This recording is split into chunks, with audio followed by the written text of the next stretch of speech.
Hello student, स्वागत है आपका हमारे यूट्यूब चैनल मैथ इंडियंस में। कक्षा 12 गणित में इस समय हमारा पहला चैप्टर चल रहा है संबंध एवं फलन, रिलेशंस एंड फंक्शंस। और भाई इस वाले वीडियो में आपको हम पढ़ाने वाले हैं एक्सरसाइज 1.3। इस वीडियो की शुरुआत करेंगे हम प्रश्न नंबर 11 से, जो कि भाई प्रश्न नंबर 10 तक हम पिछले वीडियोज में हल कर चुके हैं। अगर आपको हमारे पिछले वीडियोज देखने हैं तो आप हमारी प्लेलिस्ट में से देख सकते हो, लिंक डिस्क्रिप्शन में रहता है। ठीक है, तो भाई ये वाला वीडियो हम शुरू करने जा रहे हैं प्रश्न नंबर 11 से। आप भाई किताब उठा लीजिए और शुरू कीजिए प्रश्न नंबर 11। क्या कह रहा है कि हमारे पास कोई फंक्शन है जो कि भाई 1 2 3 से ए बी सी तक है। ठीक है, और हमें मान भी मालूम है कि भाई फंक्शन 1 का मान ए है, फंक्शन 2 का मान बी है और फंक्शन 3 का मान सी है। सबसे पहले आपसे कह रहा है यहाँ पर कि भाई एफ इनवर्स ज्ञात कीजिए, और भाई दोबारा में कह रहा है कि एफ इनवर्स का इनवर्स अगर आप निकालोगे तो वो एफ के बराबर होगा। ऐसा हमें यहाँ प्रूव करना है। अब भाई देखिएगा, सवाल बहुत ही आसान है। यहाँ से आप पढ़िएगा, F1 का मान A है, F2 का मान B है, F3 का मान C है। इसका मतलब क्या है जरा भाई ध्यान देना।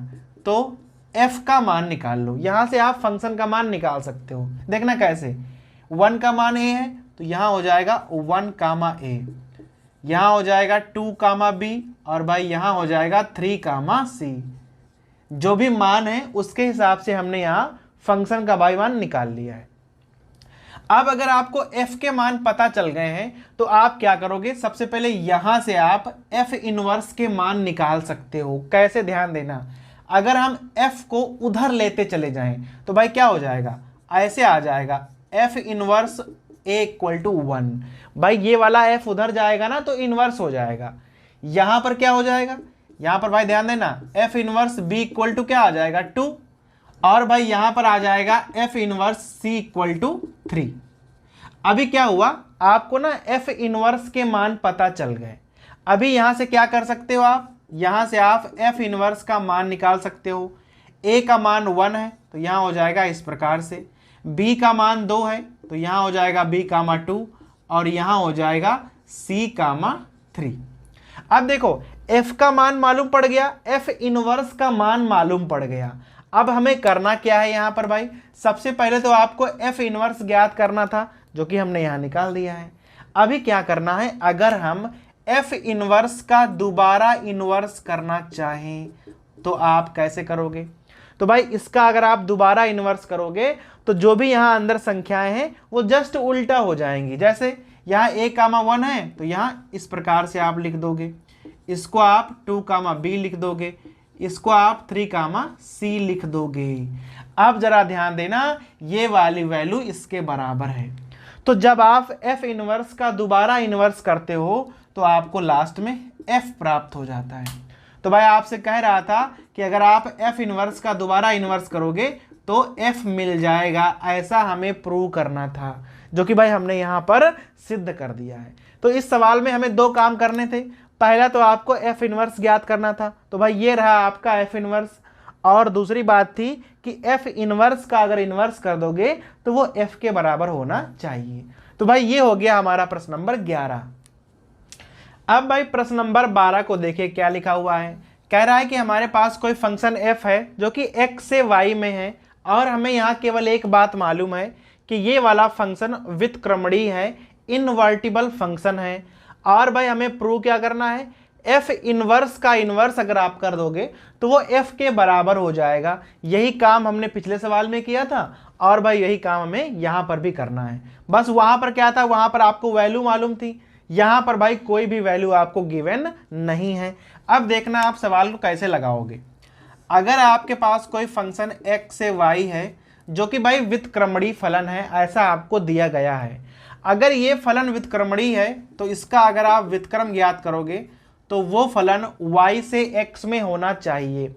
तो भाई हमने यहाँ पर मान लिया है कि वो फंक्शन g है जो कि इसका व्युत्क्रम है और y से x में है। ठीक है, यहाँ पर आप y मानकर चलोगे तो यहाँ पर आप लिख सकते हो कि जो f इनवर्स है वो g के बराबर है, हमने इस प्रकार से माना हुआ है। ठीक है, अभी देखना यहाँ पर कुछ बातें हम एकदम क्लियर कर देंगे। जैसे आप ना एक बात लिखते हो, अगर आप FOG निकालोगे तो वो हमेशा I के बराबर आना चाहिए, अगर आप GOF निकालोगे तो वो भी हमेशा I के बराबर आना चाहिए। यही भाई नियम होता है। अगर इस नियम का पालन कर रहे हैं दोनों तो समझ जाओ दोनों एक दूसरे के इनवर्स होंगे, अदरवाइज नहीं होंगे। ठीक है, तो FOG का मान I है। अगर हम यहां सबका इनवर्स कर दें तो यहां पर क्या आ जाएगा, यहां आ जाएगा F inverse O, G inverse, और भाई I का इनवर्स तो I ही रहेगा। I क्या है, I यहां पर समझो भाई एक है। ठीक है, आइडेंटिटी है। अभी हम क्या करेंगे, G की वैल्यू यहां से रख देंगे तो यहां आ जाएगा F इनवर्स O, यहां पर क्या हो जाएगा F इनवर्स का इनवर्स, और बराबर में आ जाएगा I। अब भाई यहां पर थोड़ा ध्यान दीजिएगा, अगर हम यहां पर F लगा दें O में और ये वाला पूरा ऐसे ही उतार दें, F inverse O F inverse का इनवर्स बराबर, तो यहां हो जाएगा FOI इस प्रकार से।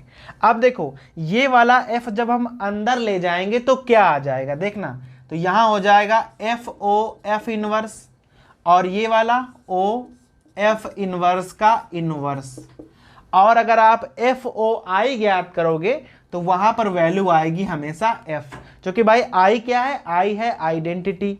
अब ध्यान देना, FO F इनवर्स का मान I के बराबर होता है, तो यहां हो जाएगा IO, और यहां हो जाएगा F इनवर्स का इनवर्स और बराबर में F। I के साथ अगर O लगा हुआ है तो समझो भाई I का कोई मतलब नहीं है, तो इसे आप क्या लिख सकते हो, सीधे आप लिख सकते हो F इनवर्स का इनवर्स और बराबर में आ जाएगा F। तो भाई यही हमें सिद्ध करना था। ठीक है, तो थोड़ा सा यहां हमने भाई जुगाड़ प्रयोग किया है कि पहले दोनों पक्षों में हमने इनवर्स कर दिया, फिर यहां हमने एक F लगा दिया और भाई अंदर गुणा करी और सीधा हमारा मान प्राप्त हो गया। अब भाई प्रश्न नंबर 13 को देखिए। हमारे पास कोई फंक्शन है जो कि R से R में है, वास्तविक संख्याओं के बीच में है, और भाई फंक्शन का मान है 3 - x क्यूब, और पूरे पर ना 1/3 घातें लगी हुई हैं। 1/3 घातों का मतलब है क्यूब रूट लगा हुआ है। और भाई हमें मान काय का ज्ञात करना है, मान ज्ञात करना है FOFX का, हमें मान ज्ञात करना है। भाई बहुकल्पी सवाल है और F ऑफ FX का हमें मान ज्ञात करना है। बहुत ही सिंपल रहेगा, F के अंदर आपको क्या लिखना पड़ेगा, FX लिखना पड़ेगा इस प्रकार से। आप क्या करोगे, यहां पर FX का ना मान रख दो। ठीक है, F के अंदर, तो इस प्रकार से लिखोगे 3 माइनस यहाँ x क्यूब हो जाएगा और यहां पर आ जाएगा 1/3 पावर, ब्रैकेट लगा लो।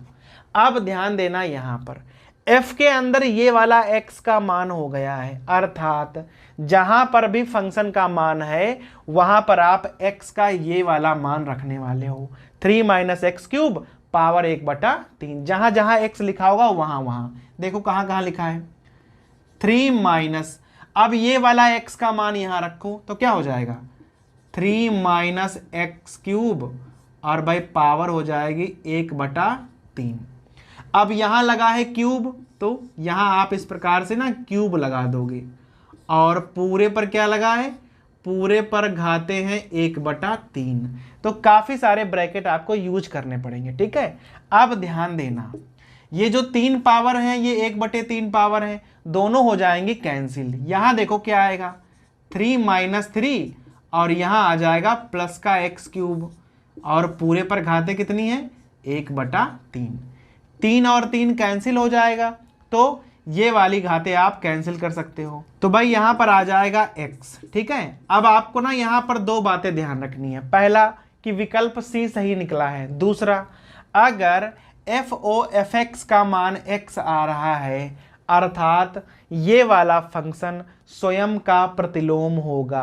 अर्थात अगर आप fx का प्रतिलोम निकालोगे तो इसका प्रतिलोम स्वयं के बराबर ही आ जाएगा, अर्थात f बराबर आप f इनवर्स लिख सकते हो। ठीक है, अगर कहीं पर FOFX का मान x आ जाता है तो भाई ये हो गया हमारा सवाल नंबर 13। अब भाई सवाल नंबर 14 पे आ जाओ। ये वाला भी बहुकल्पी सवाल है। कह रहा है कि हमारे पास कोई फंक्शन दिया हुआ है 4x/3x + 4।